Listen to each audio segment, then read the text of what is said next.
सुस्वागतम. मुरांबा मालिकेच्या आजच्या भागामध्ये आपण पाहणार आहोत की आता रेवा ही रामाचे पाय दाबत असते. पाय चेपत असताना रामा मात्र प्रेमाने हसून रेवाकडे बघत असते, तर रेवाला अजूनच जेलस फील होत असते.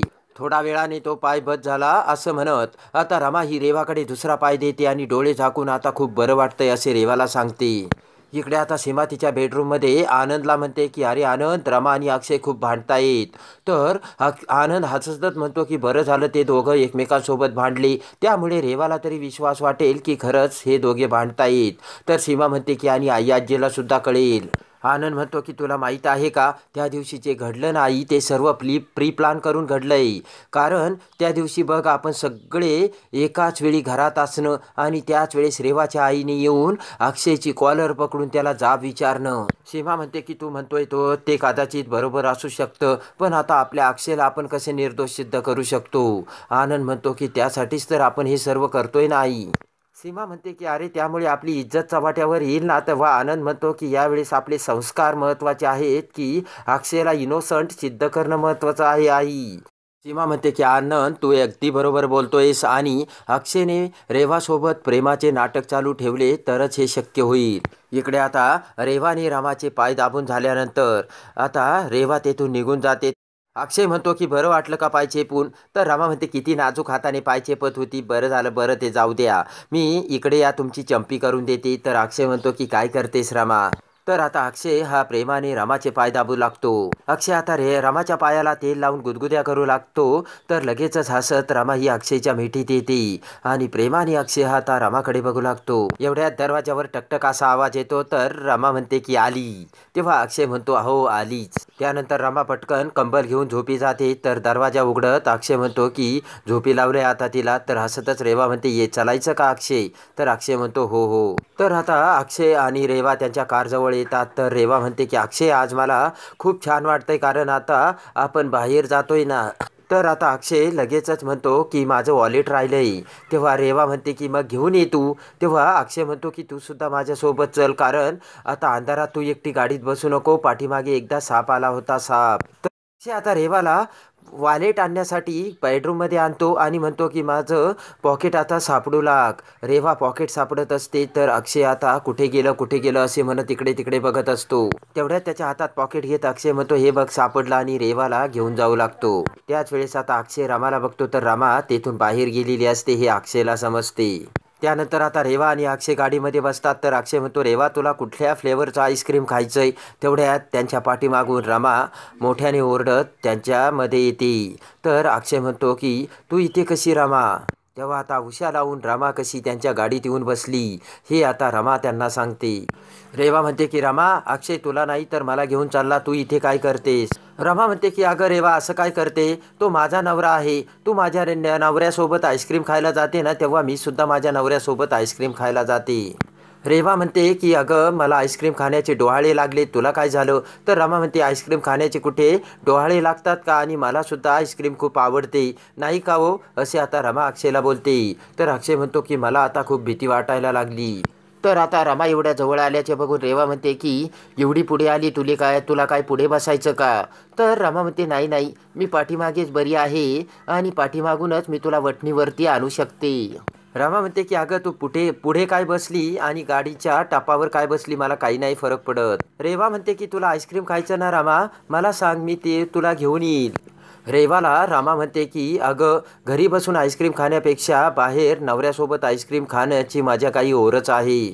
रेवा विचार करते की येऊ द्या या रेवा रामाला, नाहीतर तशीही मी अक्षय शेजारीच बसली. तेवढ्यात रामा ही लगेचच अक्षयच्या गळ्यात येऊन मिठी मारते आणि म्हणते की जिथे जिथे तुम्ही तिथे तिथे मी, आणि लगेचच रामा ही प्रेमाने अक्षयचे गाल ओढते. तर आता अक्षय सुद्धा खूप खुश झालेला असतो. तर आता रमा लगेचच अक्षयला म्हणते की चला असे तुमच्या गळ्यात मिठी टाकून तुमच्यासोबत मी आता निघते. आणि लगेचच रमा ही अक्षयला गाडी चालवायला सांगते. तर रमाचे हात आणि डोके प्रेमाने अक्षयच्या मिठीत असते आणि लगेचच रमा म्हणते चला चला, आणि अक्षय आता गाडी चालवत असतो. तर आता ते सर्व खिडकीतून बघत जान्हवी हसू लागते आणि म्हणते की चला फायनली रमा त्यांच्यासोबत गेलीच. तेवढ्यात आई तिथे येते. तर जान्हवी हसत असल्याची बघून आई म्हणते काय झालं तुला. तर जान्हवी म्हणते की रेवा अक्षय आईस्क्रीम खाण्यासाठी चालले होते, पण रमा ही त्यांच्यासोबत गाडीतच गेली. आई आजी म्हणते की काय ही मुलगी असं करते. जान्हवी म्हणते की असं काय बोलताय आई आजी, अक्षय रमाचा नवरा आहे ना, तिने त्याच्यासोबत जायलाच हवं.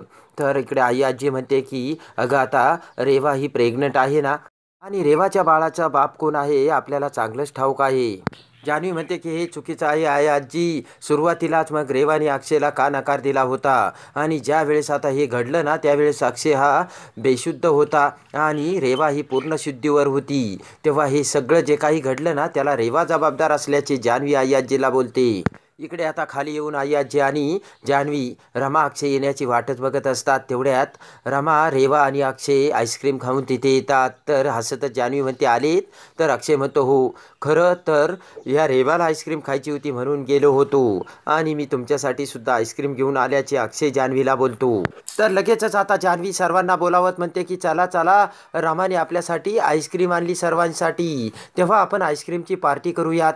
तर रेवा म्हणते की तिने नाही, मी आणलंय तुमच्यासाठी. तेव्हा जान्हवी म्हणते की अजिबात नाही. तर सांग बरं मग माझा फ्लेवर कोणता. तर रेवा म्हणते मँगो. तर जान्हवी म्हणते की अजिबात नाही, आणि लगेच जान्हवी रमाला तिचा आवडता फ्लेवर विचारते. तेव्हा रमा बरोबर उत्तर देते. तेवढ्यात रमाकांत, मयुरी, आनंद तिथे येतात. तर रमाकांत म्हणतो काय चाललंय इथे. तर जान्हवी म्हणते आपण आईस्क्रीम पार्टी करतोय. तर आता मयुरी म्हणते की मला आता झोप येते, आणि तसंही माझ्या फ्लेवरचं चॉकलेट आणलं नसेल. तेव्हा लगेच रमा ही मयुरीचा हात धरून खाली बसवते आणि म्हणते की तुमच्या आवडीचे चॉकलेट. तर लगेचच मयुरी खूप खुश होते. मयुरीच्या डोळ्यात पाणी येतं ते बघून अक्षय म्हणतो काय झालं ताई. तर आनंद म्हणतो काही नाही रे, आज बऱ्याच दिवसानंतर घरात कोणीतरी मयुरीच्या आवडीचा विचार केला म्हणून तिच्या डोळ्यात पाणी आलं. अक्षय म्हणतो की ताई आम्ही सगळे तुझ्यासोबत आहोत, तेव्हा तू चुकीचा विचार करायचा नाही अजिबात.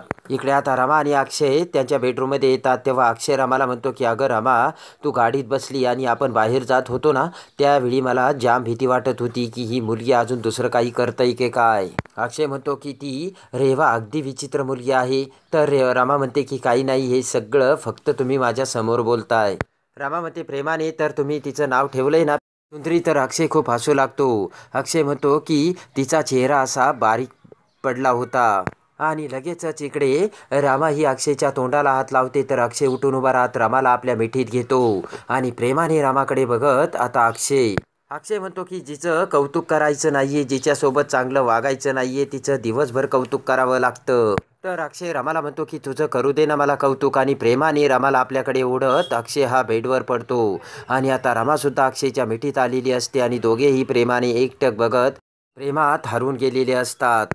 तर आता इकडे मावशीचा फोन अक्षयच्या मोबाईलवर येतो, आणि पंकज अजूनही घरी आला नसल्याची आता अक्षयला समजते. तेव्हा अक्षय रमाला सर्व हकीकत सांगतो. तर रमाला मोठा धक्का बसतो. अक्षय म्हणतो की पंकज काका अजूनही घरी आलेले नाहीत. तर ते बोलणे ऐकून शशिकांत म्हणतो की आता पंकज कधीच घरी येणार नाही, कारण तो देवाघरी जाणार आहे.